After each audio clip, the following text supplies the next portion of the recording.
What happened to the cities of the Roman Empire?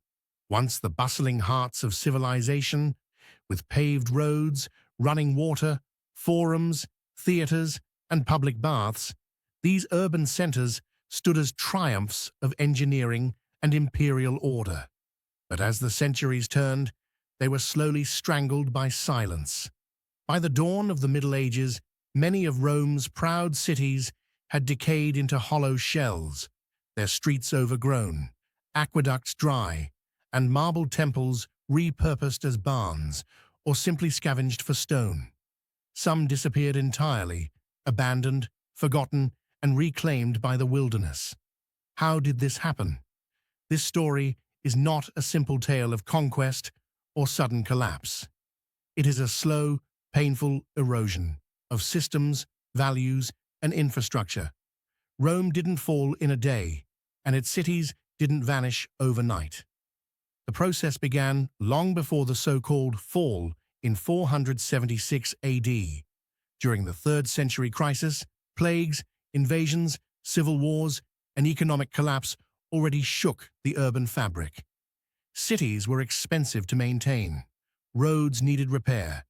Aqueducts had to be cleaned. Granaries filled. Taxes collected. And slowly, the imperial machine began to seize. As the Western Empire fractured, governors fled their villas. Urban elites escaped to the countryside. With them went money, manpower, and the administrative backbone of the Roman world. The once rich civic culture of local councils, urban planning, and public architecture collapsed. And when the empire could no longer provide safety, cities became targets. Vandals, Goths, and Huns raided and burned. Populations shrank. Fear replaced ambition. Many who remained within city walls could no longer rely on Roman institutions. They filled aqueducts with earth to build gardens. They dismantled temples to use the stone. They stopped maintaining roads because travel was dangerous. The cities transformed. Not overnight, but generation by generation. From centers of empire to clusters of survival. By the 6th century, under Justinian, attempts were made to restore Roman grandeur. Cities like Rome, Carthage, and Constantinople still held onto imperial dreams. But wars with Persia and the arrival of the plague of Justinian in 541 AD shattered any hope of full revival. Rome itself, once the heart of an empire of 60 million, had a population of over 1 million in its prime. By the 600s, it had fallen to a mere 30,000 people scattered among ruins.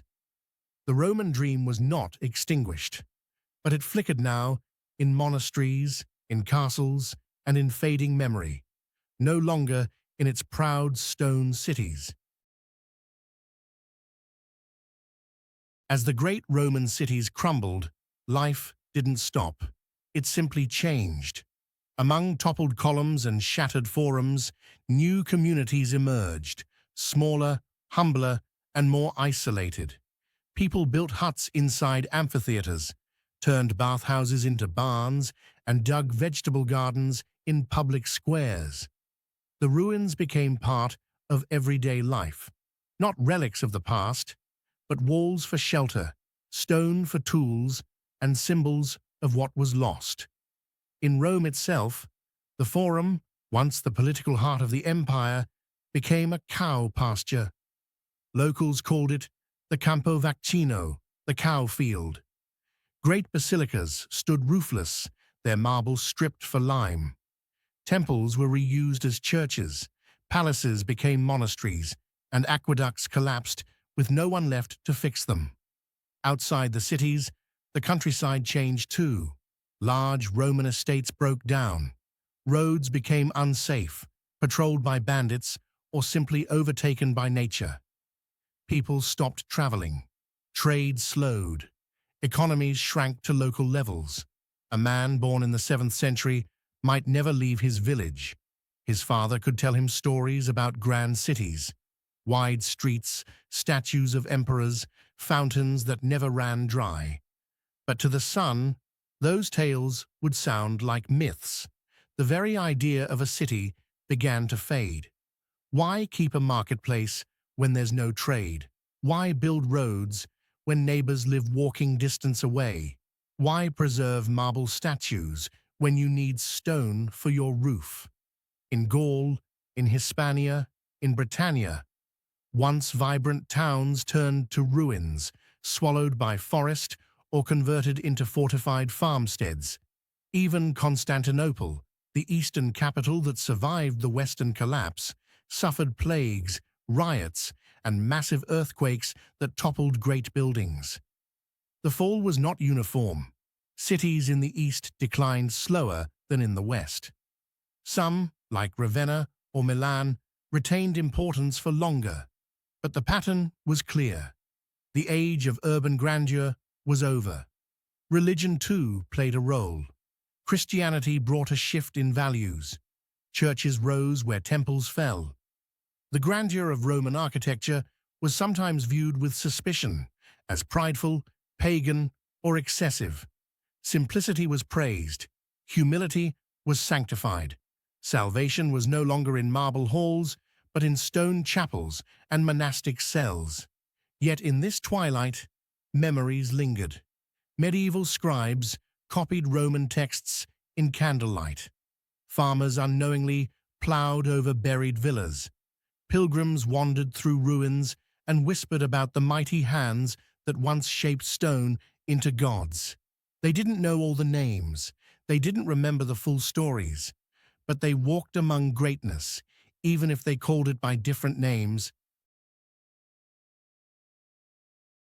By the 8th century, Roman cities no longer resembled the places they had once been. A traveler arriving at the site of ancient Carthage or Trier or Londinium would see stone fragments scattered in the weeds, crumbling arches, isolated churches, and silence. The vast infrastructure, sewers, libraries, public baths, courts, had faded into legend. The written records were gone. Literacy declined. Bureaucracy collapsed, and with them, the knowledge of how to rebuild what had been lost. People adapted, but they adapted downward. Most city dwellers became subsistence farmers, surviving within and around abandoned ruins. Children played where senators once debated. Oxen slept in shrines. Statues were broken apart, not out of malice, but out of necessity. To many, Roman architecture seemed alien, heavy, mysterious. The sight of a huge dome or empty colonnade inspired fear as often as awe. Without the knowledge to repair or replicate these marvels, people viewed them as works of giants or pagan gods. Superstition filled the vacuum left by forgotten engineering. Stones were pulled from broken walls to build churches, bridges, and homes. Romans had quarried them centuries earlier. Now they were reused, not to imitate, but to survive. Roman roads, perfectly straight and durable, were still walked, though few knew who had laid them. And so the city, that most Roman of inventions, became rare. Medieval Europe was not empty, but it was rural. Power shifted from cities to castles, from civic identity to feudal allegiance, from stone to wood. Even in Rome, the capital of the old world, abandonment was visible. Whole districts were deserted. The Colosseum became a quarry. The Circus Maximus, once echoing with chariots, was now a grazing field. And yet, despite all this, the memory of Rome never truly vanished. The very people who lived among the ruins began to romanticize them. Medieval popes claimed the mantle of Roman authority. Charlemagne had himself crowned Emperor of the Romans. The Holy Roman Empire took its name from a vanished past it barely understood. In every cracked pillar and buried mosaic, a fragment of identity remained. Rome was dead, but its bones still shaped the land, and slowly, over centuries, those bones would become the foundation for a new Europe. By the 9th century, much of the Western Roman world had become unrecognizable.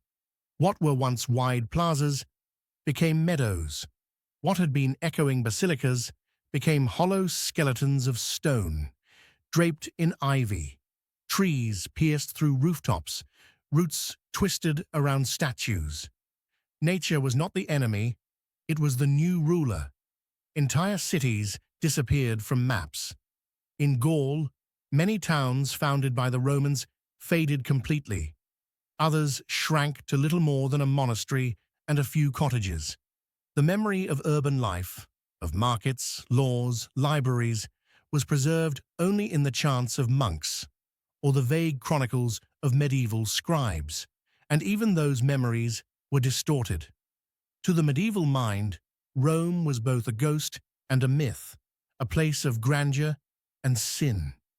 A pagan empire that had fallen, perhaps as punishment from God. The ruins became symbols of lost glory, but also warnings. Peasants told tales of demons inhabiting broken temples.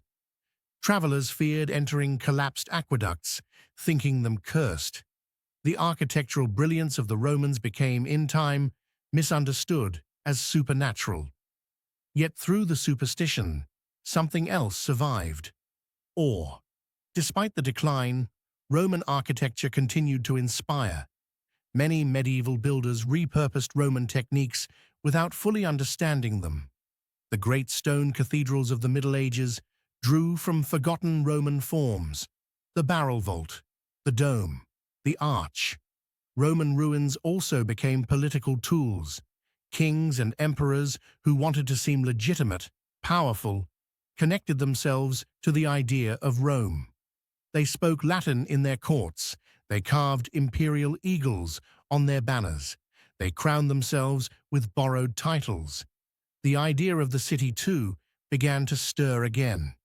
By the 11th and 12th centuries, some settlements that had once been Roman began to regrow. Not in the same way, not as global capitals or administrative hubs, but as trade centers, pilgrimage stops, fortified towns. And always beneath their streets or inside their cathedrals lay the bones of Rome. Stone from Roman temples was built into church walls. Ancient columns were reused in town halls. Mosaics from forgotten villas were uncovered beneath dirt floors. Europe had not resurrected Rome, but it had absorbed it. The collapse of Roman urban life was one of the most profound transformations in European history. It was not a fall into darkness, but a descent into something slower, smaller, and humbler.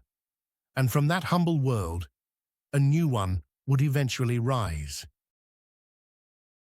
The fall of Roman cities was not simply a tale of destruction, it was the fading of a world view. In Roman times, the city was the heart of everything, of law, culture, commerce, identity. To be Roman was to be urban.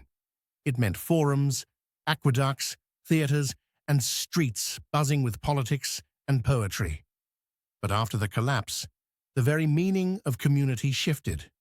No longer did people gather in marble squares. They congregated in wooden churches. Power no longer radiated from municipal buildings, but from castles on hilltops. Lords replaced magistrates.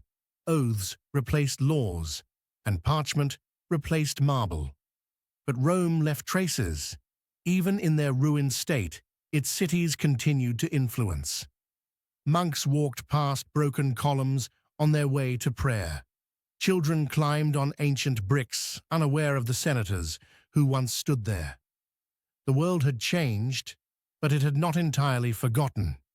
Centuries later, during the Renaissance, Europe would look again to those ruins and marvel. Artists, architects, and philosophers began to study the stones. They measured columns, copied inscriptions, rebuilt forgotten techniques. The Renaissance wasn't a spontaneous miracle. It was a rediscovery, buried beneath centuries of soil and silence. Florence, Venice, and even Paris would adopt the language of Roman design. The dome of the Pantheon would inspire Brunelleschi. The law codes of Justinian would influence European legal systems. The very idea of a republic or senate would rise again, not just in Italy, but in places Rome had never dreamed of. In time, the city was reborn, not just in stone, but in spirit. Yet, between the fall and the rise, there was a long, forgotten pause, a time when Roman cities stood quiet, crumbling, waiting. That is what this story has been about. Not just decay, but transformation. Not just silence, but memory. The ruins that survived the Middle Ages were not failures. They were bridges. Bridges between worlds. A city may fall, but its shadow remains. In the stones, we reuse. In the myths, we retell. In the names, we whisper. And so, if you ever find yourself walking through an old European town, and you stumble across a weathered column, a strange inscription, or a wall too straight for its time, stop. Listen. Beneath the cobblestones, beneath the centuries, Rome is still speaking.